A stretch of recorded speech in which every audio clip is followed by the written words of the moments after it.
வணக்கத்திற்குரிய வாக்காளர் பெருமக்களே, உங்கள் அனைவருக்கும் என்னுடைய அன்பான வணக்கம். வருகிற ஏப்ரல் 24ஆம் தேதி நடைபெறவிருக்கக்கூடிய நாடாளுமன்ற தேர்தலை ஒட்டி அரக்கோணம் தொகுதியுடைய நாடாளுமன்ற வேட்பாளராக, ஜனநாயக முற்போக்கு கூட்டணியின் வேட்பாளராக, திராவிட முன்னேற்றக் கழகத்தின் அங்கீகாரம் பெற்ற வேட்பாளராக இன்னும் பெருமையோடு சிறப்போடு சொல்ல வேண்டும் என்று சொன்னால், நம்முடைய தலைவர் கலைஞர் அவர்களால் இந்த இடத்தில் ஒப்படைக்கப்பட்டிருக்கக்கூடிய வேட்பாளர் தான். இதோ இந்த இடத்தில் எதிர்காலத்திற்கு வாக்குகளை கேட்டு நிற்கிற மூத்த வழக்கறிஞர் என்ஆர் இளங்கோ அவர்கள். அவருக்கு நீங்கள் எல்லாம் உதயசூரிய சின்னத்தில் ஆதரவு தந்து மாபெரும் வெற்றியை தேடித்தர வேண்டும் என்று கேட்பதற்காக உங்களை தேடி நாடி வந்திருக்கிறோம். என்று சொன்னால் ஏதோ ஹெலிகாப்டரை பறந்து நாங்கள் வந்துவிடவில்லை. காரில, வேனில, தெருவாக, வீதியாக, பகுதியாக மக்கள் இருக்கக்கூடிய இடம் நோக்கி நாங்களே தேடி சென்று நாடி சென்று ஆதரவு கேட்டுக் கொண்டிருக்கிறோம். ஆனால் அம்மையார் ஜெயலலிதா அவர்களோ எப்படி தேர்தலுக்கு தேர்தல், சீசனுக்கு சீசன் வரக்கூடிய தலைவரை போல தேர்தலுக்கு தேர்தல் மாத்திரம்தான் வருவார். ஆனால் எங்களை பொறுத்தவரையில் தேர்தலுக்காக மட்டுமல்ல, எந்த நேரத்திலும், எந்த சூழ்நிலையிலும், எப்படிப்பட்ட நிலையிலும் உங்களோடு இருக்கக்கூடியவர்கள் நாங்கள் என்ற அந்த உரிமையோடு உணர்வோடு இருக்கிற ஆதரவு கேட்டு வந்திருக்கிறோம். ஆட்சிகள் இருந்தாலும் இல்லை என்று சொன்னாலும் நாட்டை பற்றி, மக்களை பற்றி சிந்திக்கக்கூடிய ஒரே மாபெரும் தலைவர் நம்முடைய தலைவர் கலைஞர் அவர்கள் என்பதை நாடு நன்றாக உணர்ந்திருக்கிறார்கள். ஆகவே அந்த உரிமையோடு உணர்வோடு உங்களிடத்தில் ஆதரவு கேட்டு வந்திருக்கிறோம்.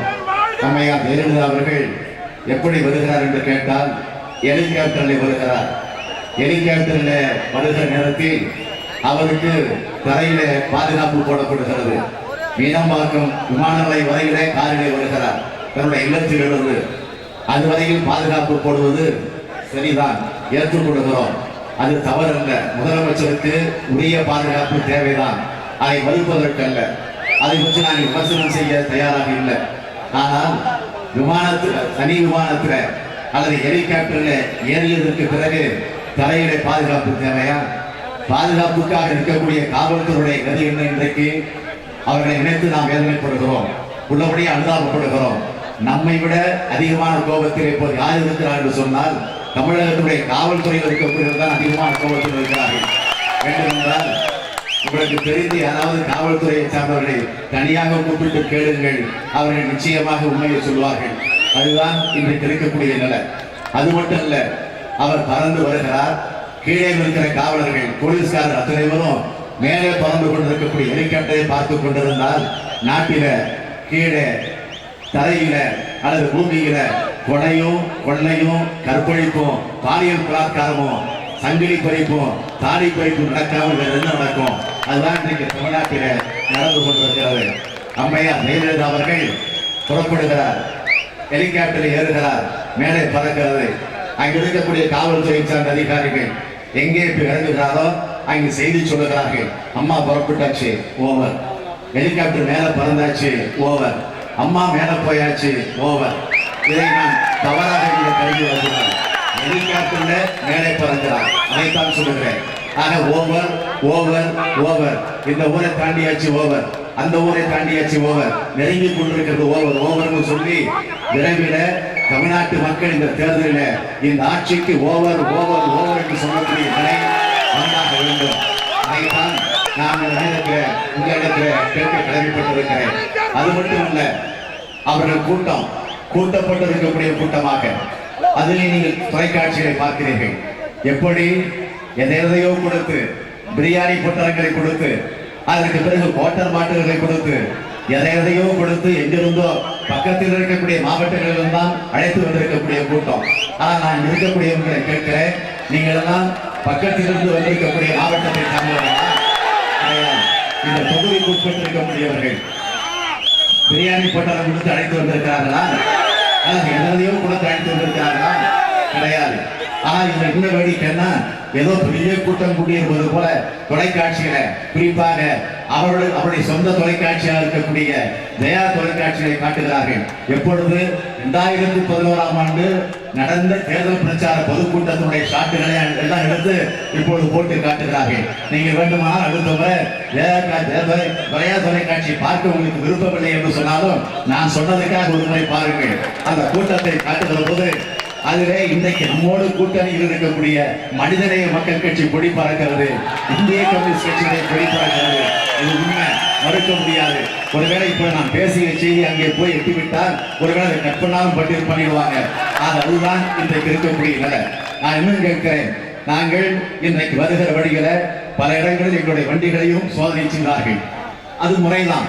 தேர்தல் கமிஷன் விதிமுறைப்படி தேர்தல் செய்வது அவருடைய மரபு. சென்னையில் கூட இந்த காலையில நான் வேறொரு பணிக்கு அறிவாலயத்தில் வருகிற போது என்னுடைய காரை வழிமறித்து சோதனை செஞ்சாங்க. நான் கேட்கிற ஒரே கேள்வி, இதை நான் தவறு என்று சொல்லல, ஆனால் நான் கேட்கிற கேள்வி என்ன என்று கேட்டால், ஜெயலலிதா முதலமைச்சர் ஹெலிகாப்டர்ல பறக்கிறாரே, அப்பொழுது எப்படி நீங்கள் சோதனை செய்வீர்கள்? இன்னொரு ஹெலிகாப்டர் அனுப்பி சோதனை செய்வீங்களா? இதுதான் என்னுடைய கேள்வி. மீண்டும் மீண்டும் கேட்க விரும்புகிறேன்.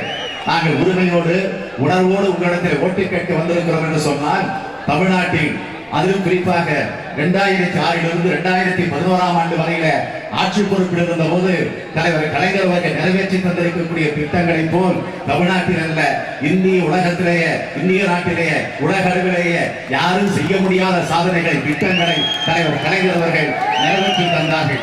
இங்கே நம்முடைய அண்ணன் துரைமுருகன் அவர்கள் ஒரு பெரிய சாதனை குறிப்பிட்டு சொன்னாரே, கூட்டு குடிநீர் திட்டம், காவிரியில் வரக்கூடிய கூட்டு குடிநீர் திட்டத்தை இந்த மாவட்டத்திற்கு அறிமுகப்படுத்தி அதற்காக மதிப்பீடுகள் போடப்பட்டு அந்த திட்டத்தை கொண்டு வந்து அடிக்கல் நாட்டு விழாவை நடத்திய செய்தியை பெருமையோடு எடுத்து சொன்னார்களே.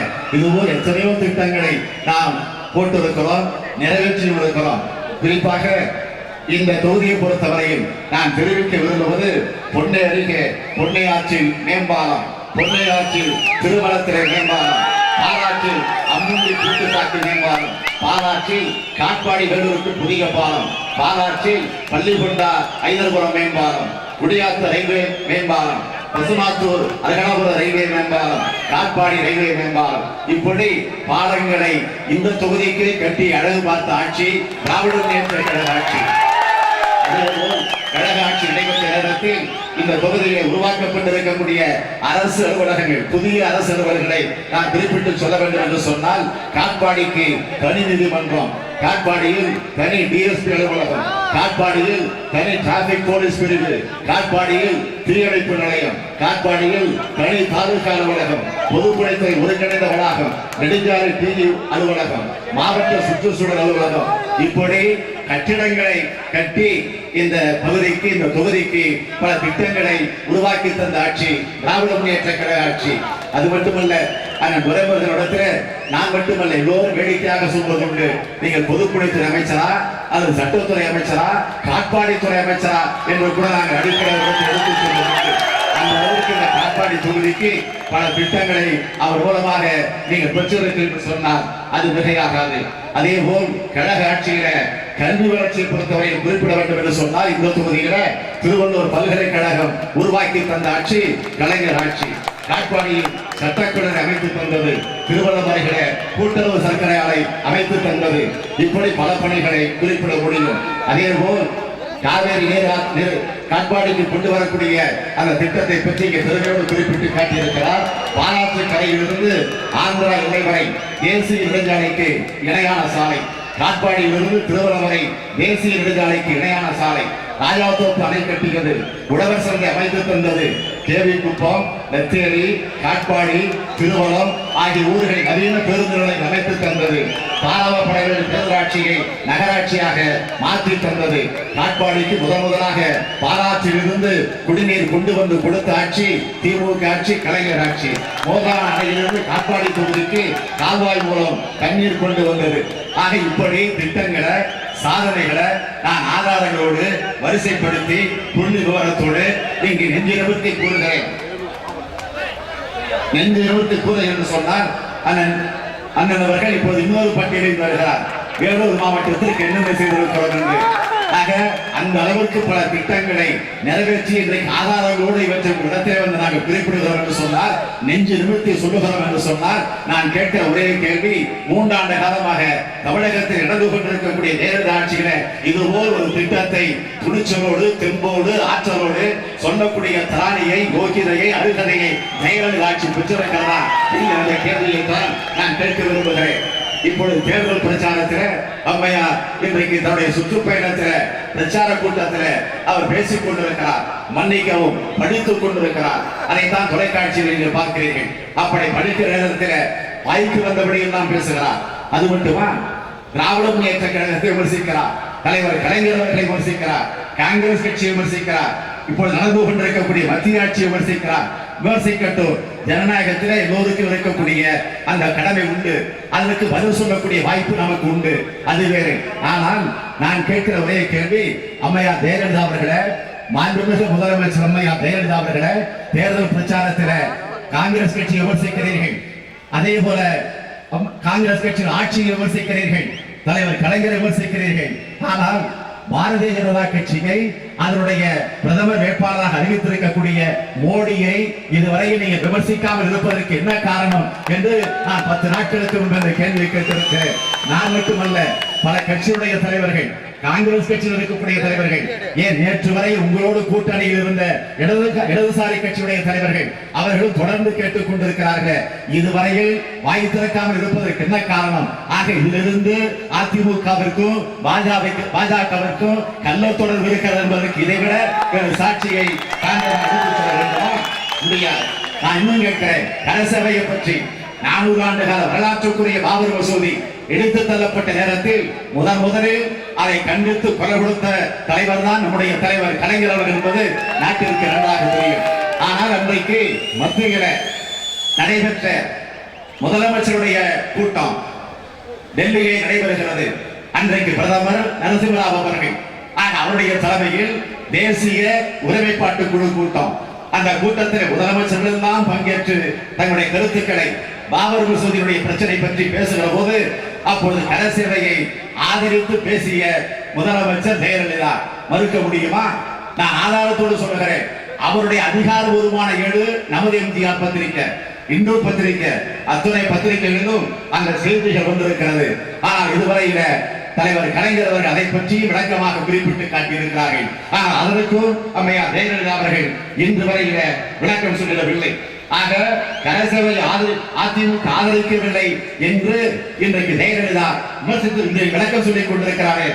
ஆனால் இன்றைக்கு நீதிமன்றத்தில் விளக்கம் சொல்ல வேண்டிய கட்டாயத்திற்கு அம்மையார் ஜெயலலிதா வந்திருக்கிறார். எந்தெந்த நீதிமன்றத்தில் விளக்கம் சொல்ல வேண்டியது? 2 நாட்களாக சொத்து உகுப்பு வழக்கு பெங்களூரிலே நடைபெற்றுக் கொண்டிருக்கக்கூடிய அந்த வழக்கு, பெங்களூர் நீதிமன்றத்தில் ஜெயலலிதாவுடைய இந்த வழக்கு குறித்து அவருடைய சொத்து பட்டியல் வெளியிடப்பட்டிருக்கிறது. 2 நாட்களாக நீங்கள் பத்திரிகையை பார்த்திருக்கலாம். சென்னை அருகே பாலாஜாபாத் பகுதியில 500 ஏக்கர் சிறுதாவூர் பங்களா, அடிக்கடி அந்த அம்மையார் ஓய்வெடுக்க சொல்லுகிற பழைய மகாவல்லபம் சாலையில் இருக்கக்கூடிய சிறுதாவூர் பங்களா 25 ஏக்கர், நீலாங்கரையில 2 ஏக்கர், நீலாங்கரையில 2 ஏக்கர், கொடநாட்டில நிலம் மற்றும் பங்களா 800 ஏக்கர், காஞ்சிபுரத்தில் 200 ஏக்கர், கன்னியாகுமரி, மீனாங்குளம், வெள்ளாங்குளம் ஆகிய பகுதிகளில் 190 ஏக்கர், தூத்துக்குடி மாவட்டம் திருவைகுண்டத்தில் 200 ஏக்கர், கார்கள் மொத்தம் 30. அந்த ஆந்திர மாநிலத்தில் இருக்கக்கூடிய ஹைதராபாத்தில் திராட்சை பழ தோட்டம். ஆக இவ்வளவு பிரச்சனை. அடுத்த நகர்பட்டி இன்னைக்கு வந்திருக்கான். நாளைக்கு என்ன வரப்போகுது தெரியுமா? புடவை பிரச்சனை வரப்போகுது. 10,000 பட்டு புடவைகள் ஏற்கனவே வந்தது காலம். அதற்கு பிறகு என்ன வரப்போகுது தெரியுமா? செருப்புகள். ஆக அவர் வச்சு ஜோடி சேர்த்து வைத்திருந்த செருப்புகள். ஆக இந்த பட்டியல் எல்லாம் விரைவில் வரப்போகிறது. ஆக 1991 96 வரையில அம்மையார் ஜெயலலிதா அவர் ஆட்சி பொறுப்பில் இருந்த போது அவர் அரசாங்கத்திலிருந்து சம்பளம் மாதம் ₹1 தான் பெற்றார். ஆக மாதம் ₹1 என்று சொன்னால் 12 மாதத்திற்கு 12 ரூபாய். ஆக 5 வருஷம் ஆட்சியில் இருந்திருக்கிறார். ஆக மொத்தம் எவ்வளவு? ₹60. ஆனா ₹60 சம்பளம் பெற்ற முதலமைச்சர் அம்மையார் ஜெயலலிதா பல கோடியை சொத்துக்களை சேர்த்திருக்கிறார் என்று இன்றைக்கு நீதிமன்றத்தில் வெளி விவகாரங்கள் எல்லாம் அவருடைய மண்டவாளங்கள் எல்லாம் தண்டவாளத்தில் ஏறி கொண்டிருக்கிறது. அதைத்தான் இன்றைக்கு நாடு பார்த்துக் கொண்டிருக்கிறது. ஆக இதை நீங்கள் புரிந்து கொண்டாக வேண்டும். தொடர்ந்து ஒவ்வொரு கூட்டத்திலும் அம்மையார் ஜெயலலிதா அவர்கள் மக்களை பார்த்து நிறைவாக பேசுகிற போது செய்வீங்களா செய்வீங்களா செய்வீங்களா என்று கேட்கிறார். நான் திருப்பி கேட்கிறேன், மக்கள் இன்றைக்கு ஜெயலலிதாவை பார்த்து செஞ்சீங்களா செஞ்சீங்களா செஞ்சீங்களா என்ற நிலையில் தான் இன்றைக்கு கேள்வி கேட்கக்கூடிய ஒரு சூழலை இருந்து கொண்டிருக்கிறது. எனவே நேரத்தின் அருமை கருதி நான் முடிக்கிறேன். நம்முடைய வேட்பாளர் என்ஆர் இளங்கோ அவர்கள் நீதிமன்றத்தில் வாதாடி பல வெற்றிகளை கண்டவர். அதேபோல் நாடாளுமன்றத்திலும் இந்த தொகுதிக்காக வாதாடி பல வெற்றிகளை பல திட்டங்களை இந்த தொகுதி மக்களுக்காக தருவதற்கு உறுதி எடுத்துக் கொண்டு தலைவர் கலைஞர் அவர்களால் உங்களிடத்தில் ஒப்படைக்கப்பட்டிருக்கக்கூடிய ஒரு சிறப்பான வேட்பாளர் தான் என்ஆர் இளங்கோ அவர்கள். ஆக என்ஆர் இளங்கோ அவர்களுக்கு உதயசூரிய சின்னத்தில் ஆதரவு தந்து மாபெரும் வெற்றியை தேடித்தாருங்கள் தேடித்தாருங்கள் அன்போடு கேட்டு உங்களுடைய அன்பான வரவேற்புக்கும் உங்களுடைய எழுச்சிக்கும் உணர்ச்சிக்கும் நன்றி நன்றி நன்றி என்று விடைபெறுகிறேன்.